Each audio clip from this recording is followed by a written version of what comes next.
He stepped into my darkroom, and we got lost in each other. I need to make him stop blabbering now, even if it means blowing up my big surprise. At 8 a.m. I was burning my brain out, and Théo ran a hand through his hair with a heavy sigh. "Lucien," he said, "I can't do this. If you want to end things, just spill it out." His voice cracks, and it's like I'm aware of his feelings for the first time in a while, even though I'm doing what I'm doing. "Théo, stop!" I snapped, grabbing him by his hands and into my darkroom. The red lights bathe us, but instead of the sexy aura it had before, now I was surrounded by a mix of so many things I can't even name it. "I need you to see this," and that's how all my effort ended. Flashback starts. 4 days back. I've gotten used to the red glow by now. My hands move automatically, and I barely notice the weight of the silence in the studio. My thoughts were tangled in something far more interesting and unsettling. I glanced at the small box tucked under a pile of prints, the proposal box I'd been hiding for weeks.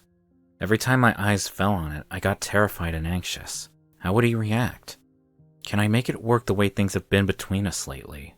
Théo has been less at home. His long shifts at the hospital had stretched into days, then weeks, and that harsh routine had been going on for some months. It's not like we're fighting all the time or anything, but there's just some distance. Silent dinners, brief phone calls, awkward glances, and even the sex was a bit off. All that made me wonder what I wanted from my life, and Théo was in it. We've been together for 8 years now. I can't see myself without him, so I hope he also doesn't, despite our little disjuncture. I could sense his exhaustion. He hadn't meant to let things slip this far, but it had. His energy, his attention. I also know he had to be thinking about me in this whirlwind just as I was doing.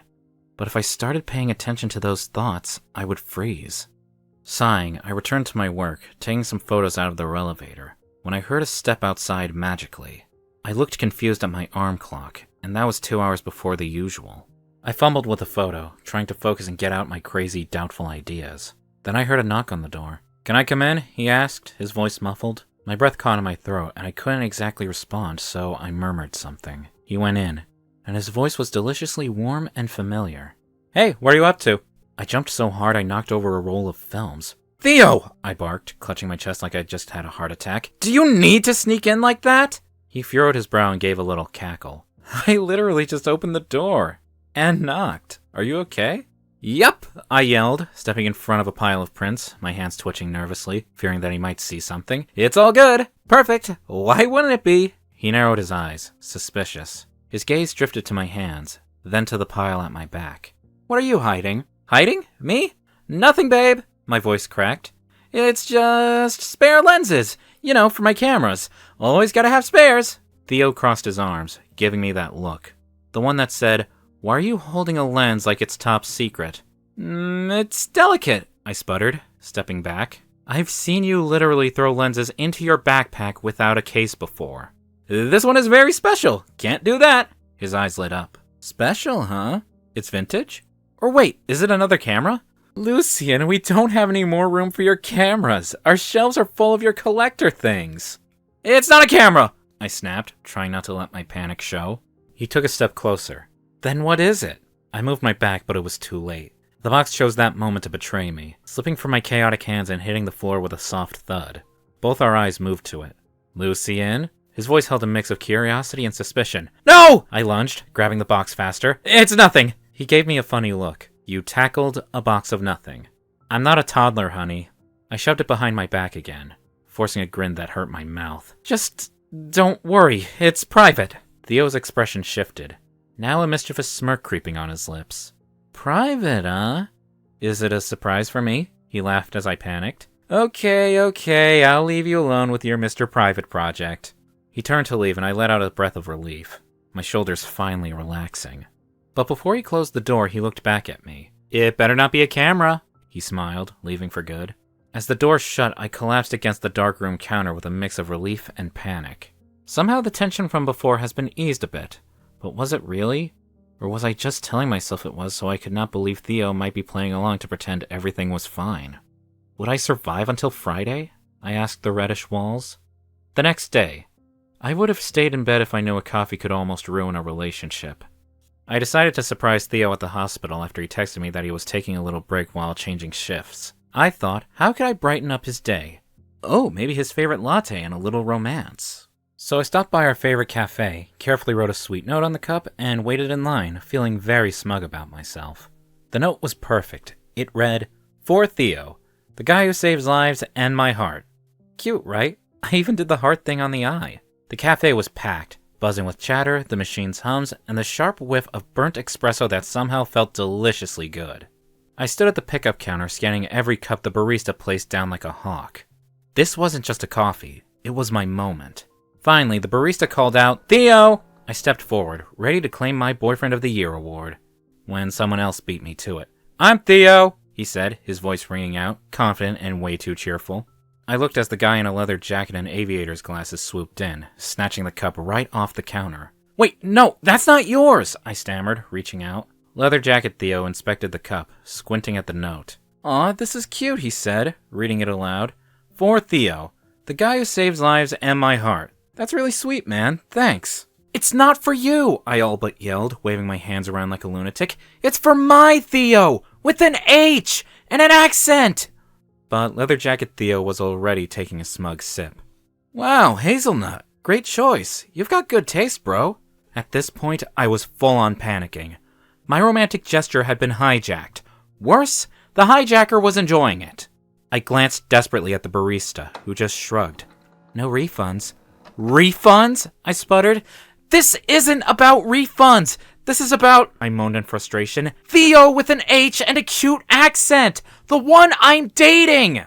The wrong Théo tilted his head like he was genuinely considering this. "So, this note isn't about me?" "No!" I shouted. "It's not about you!" "Théo is Théo, man," he said again. "Not my fault." "Yes, it is your fault," I snapped. "Do I look like the kind of guy who'd write love notes to this Théo?" I pointed at Leather Jacket Théo, who looked insulted, but also like he kind of agreed. "Hey, love is love," he said, smirking. I grabbed my phone, debating whether to text Théo to tell him about the mix-up, but Leather Jacket Théo took a selfie before I could.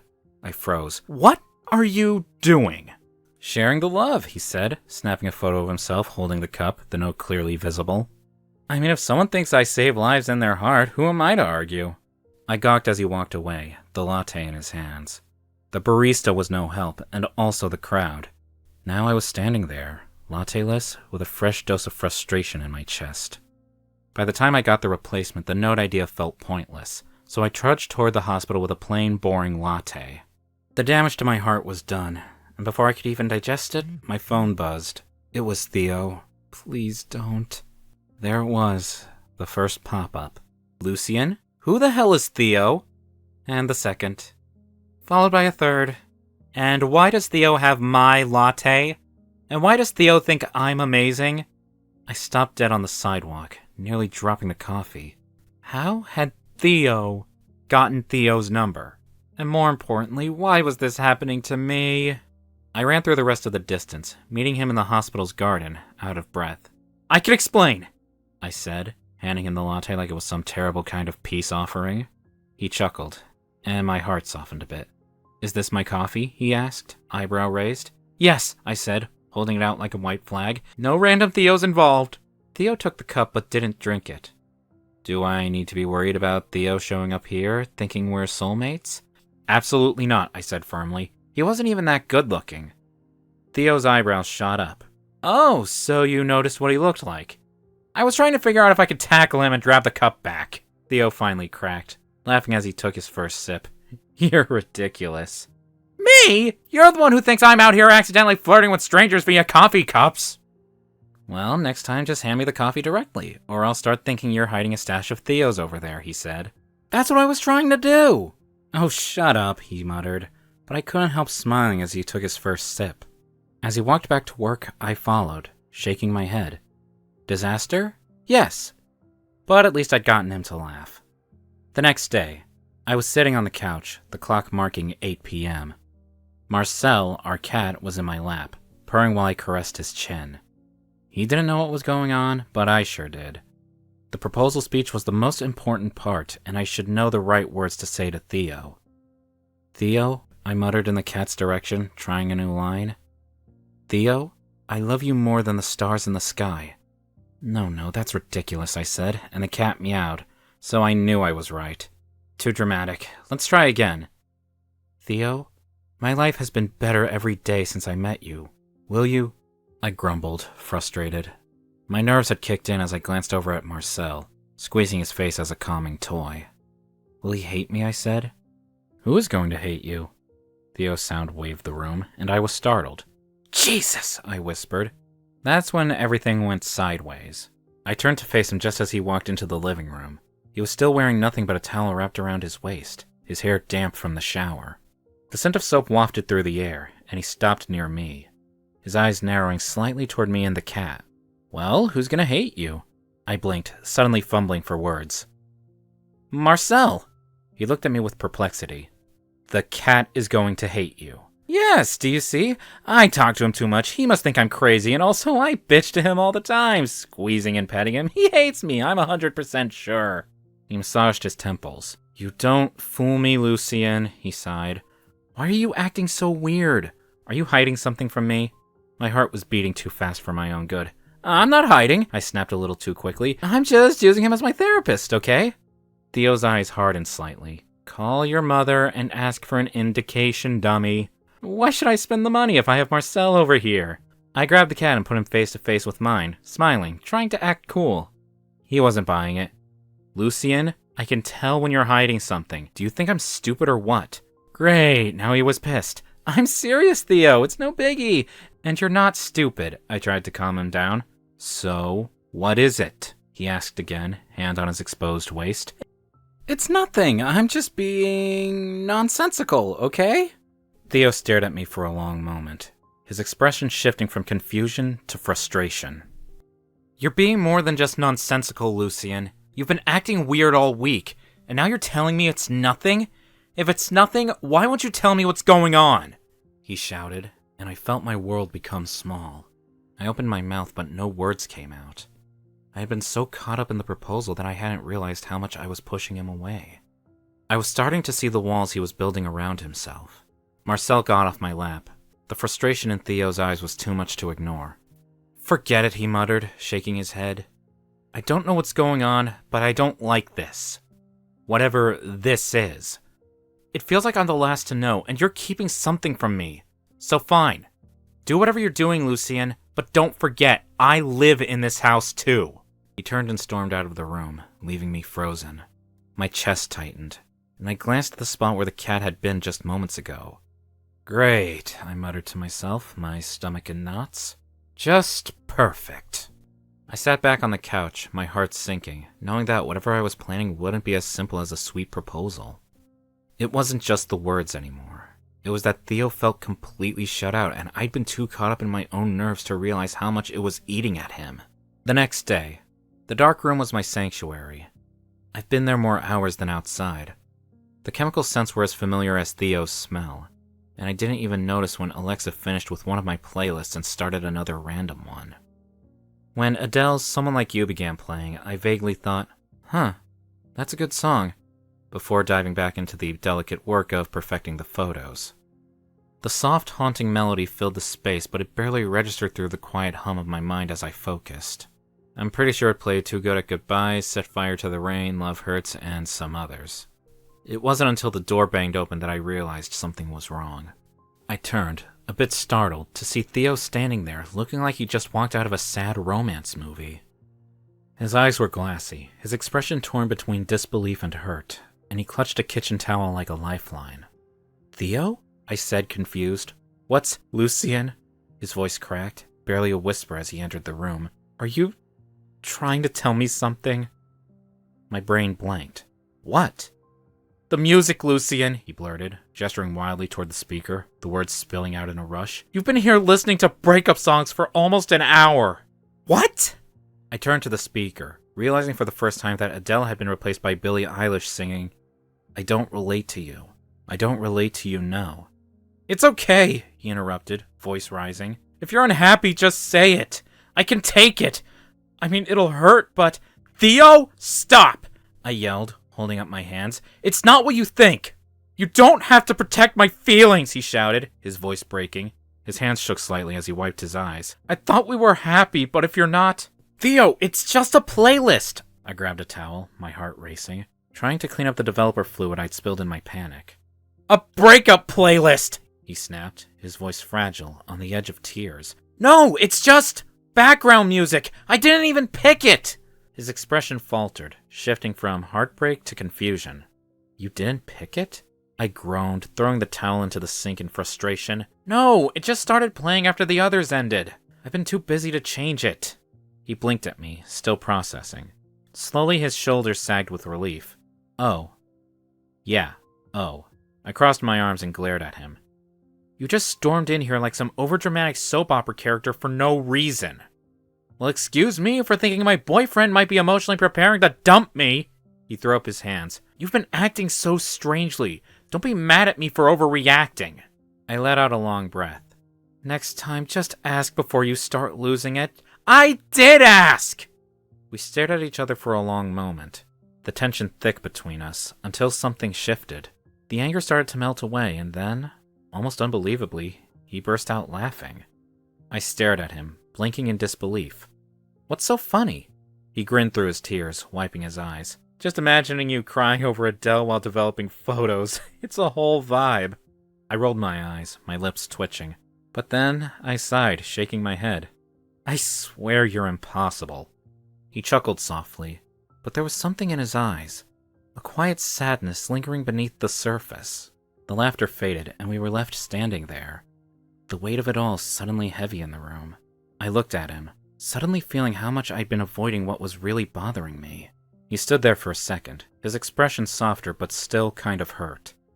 I knew I wasn't behaving like my normal self and that our long-ago moments were difficult, especially when he was at home and I had to finish my work. I'm sorry, I murmured, breaking the silence, but the apology didn't feel like enough. He nodded, but there was something cold about how he did it. Yeah, me too. I turned back to the photos, but the room felt different now. Too quiet, too heavy. I just wanted our happily ever after. The present day. I woke up with Theo's fidgeting in bed, and I frowned my brows instantly. What are you doing still at home? He yawned. They told me my shift changed tonight. Oh, I said more to myself because it frustrated me since I was counting on doing the proposal as soon as he got home. Oh? He rose in the bed, sitting across from me. Oh? As in you're not pleased I have free time for us to lay in bed? Or do you need me out of sight 24/7 so you can do whatever you do when I'm gone? He snapped, leaving the bed and getting into the shower. I couldn't even reply. I just woke up for good and stood there, thinking about what I would say to him. It was not like that. I wanted him at home, but I also wanted to propose properly. I groaned. Why was that so difficult? I got up and went to the kitchen to make some coffee. I couldn't handle all that without a goddamn espresso. I heard the shower turn off, followed by Theo's footsteps padding across the floor. My stomach twisted, and I tried to steady my breath. It felt like it was now or never. I was still standing by the coffee machine, pretending to be busy, but I could only focus on the knot in my chest. I could feel Theo's eyes were on me as he entered the room, and I knew he wasn't buying my "I'm working on too much" excuse anymore. He was quiet for a moment, but then, Lucien? He stared, his voice cautious yet hurt. Please, tell me, what the hell is going on? I have my problems to handle already. I can't deal with us too. I know we've been adrift, but we still love each other, right?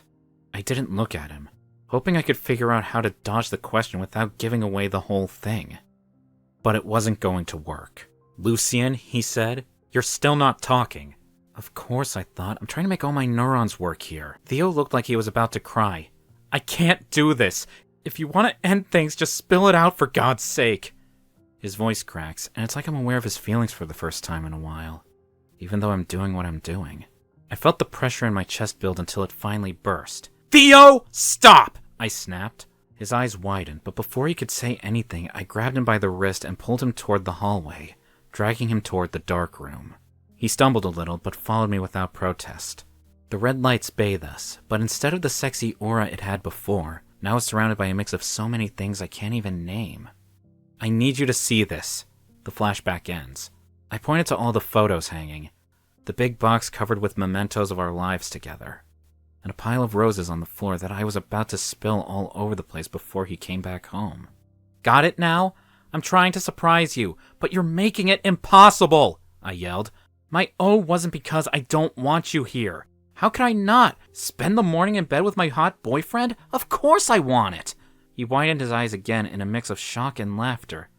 No, I interrupted him. You're thinking I'm weird because I want to break up, right? He nodded. Breaking news for you. It's the exact opposite. I'm trying to propose to you. Lucien, I made room for him and let him see what all that was about. Each photo was a little piece of my heart, and I couldn't believe I'd keep it all hidden for so long, even though, in my mind, that would have given me a great surprise. What is this? Théo asked, his voice barely a whisper, clearly stunned. I stepped forward, my hands shaking. These are my feelings. My real feelings. I've been so caught up in perfecting everything that I forgot to show you the most important part. Theo's eyes moved from one photo to another, his expression softening. He turned back to me, still confused but less on edge.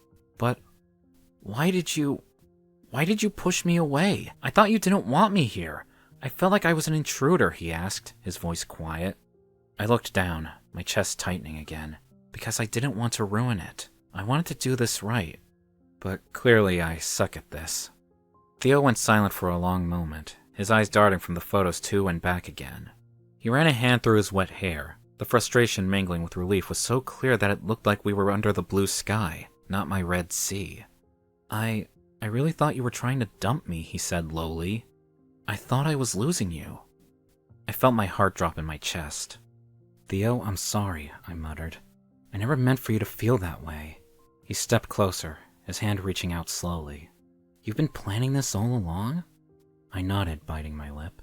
I wanted it to be perfect, but now I see that perfection doesn't matter if I'm not honest with you.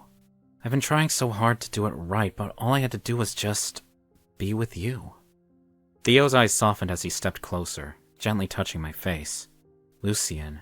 He shook his head, his lips curving into a small smile. You're insane, you know that? I know, I muttered, laughing softly. I'm an idiot. He leaned in, brushing his lips against mine in a kiss that felt like everything was falling into place at once. I hadn't felt his lips like that in a while, and my heart was so happy despite the failed surprise that I couldn't care less. When he pulled back, he looked at me with a tender smile. So, is this where you're supposed to ask me to marry you? Théo teased, raising an eyebrow. I laughed, feeling the weight of the moment lift. Yeah, I guess it is. Théo chuckled. Well, I suppose I'll just have to say yes. I grinned. Taking a deep breath, I grabbed the small red box from the middle of the things and kneeled. Théo, will you? He cut me off with a laugh. Yes, I'll marry you, you goof. I couldn't help but laugh along with him, realizing that even if things weren't perfect, this was exactly what I needed. It wasn't the flawless moment I'd imagined, but I knew it was exactly right in that imperfect, real moment. And when Théo wrapped his arms around me, pulling me into another kiss, I realized nothing else mattered. We were going to live a long, happy life together, and I wouldn't make a fool out of me for the next surprise. Knowing me, probably I will, but he loves me this way. Conclusion. It only got better for us from there. Things were difficult with our busy lives, but we decided to make it work, planning our upcoming wedding while balancing our work schedules. And the next surprise? I didn't make a fool out of me because it came from Théo. He took me to the same cafe where the whole thing with the leather jacket Théo happened. I had told him all about what had happened, and he just laughed at my stupidity. I did not think Théo would remember it until the barista handed me my espresso with the note, "Maybe I save lives, but thank you for saving us." And just like that, Théo turned that disaster of a day into one of my favorite memories because only Théo could do that. The end. Have you ever had a misunderstanding that blew out of place like Théo and Lucien? Thanks for watching. Consider subscribing to become a part of our Rainbow Force and stay wholesome.